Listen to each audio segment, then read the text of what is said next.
बोलिए नारायण भगवान की जय। श्री सुज्जी महाराज शुनकादिक 88,000 ऋषियों को कार्तिक मास का 30वां अध्याय सुनाते हैं। श्री सुज्जी महाराज शुनकादिक 88,000 ऋषियों से कहने लगे कि भगवान कृष्ण ने कहा कि हे प्रिय, नारद जी के वचन सुनकर महाराज पृथु ने बड़े विस्मित हुए और अंत में उन्होंने नारद जी का पूजन करके उनको विदा किया। इसलिए माघ, कार्तिक और एकादशी ये 3 व्रत मुझे अत्यधिक प्रिय हैं। वनस्पतियों में तुलसी, महीनों में कार्तिक और तिथियों में एकादशी और क्षेत्रों में श्री कार्तिक मुझे बड़ा प्रिय है। जो प्राणी जितेंद्रिय होकर इनका सेवन करता है वह यज्ञ करने वाले मनुष्यों से भी अधिक मुझे प्रिय लगता है।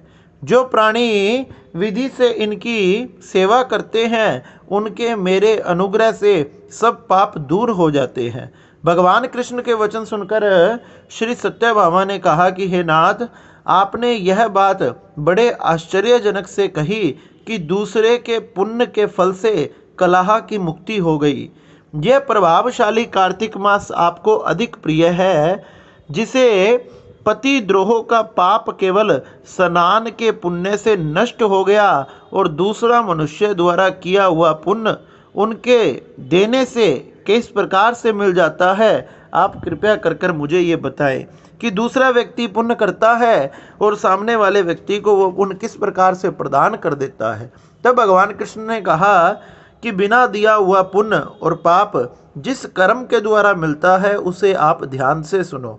सतयुग में देश, ग्राम तथा कुल को दिया हुआ पुण्य या पाप मिलता था, किंतु कलयुग में केवल कर्ता को ही पाप और पुण्य का फल भोगना पड़ता है।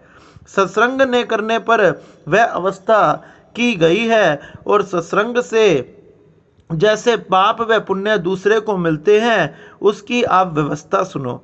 पढ़ाना, यज्ञ कराना, एक साथ भोजन करने से पाप व पुण्य का आधा आधा एक दूसरे को मिलता है। पढ़ना, पढ़ाना, यज्ञ कराना, एक साथ भोजन करना, इससे पाप व पुण्य का बंटवारा हो जाता है।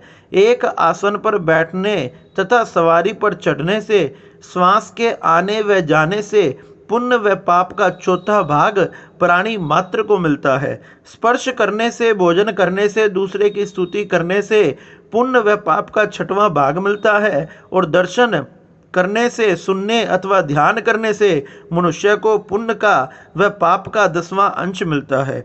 दूसरे की निंदा, चुगली, धिक्कार करने से उसका 7वां भाग मिलता है और पुण्य करने वाले मनुष्यों की जो कोई भी सेवा करता है वह सेवा का भाग ले जाता है, अपना पुण्य उसे दे देता है। नौकर और शिष्य के अतिरिक्त जो मनुष्य दूसरों से सेवा करवाकर उसे पैसे नहीं देता तो वह सेवक उसके पुण्य का भागी होता है।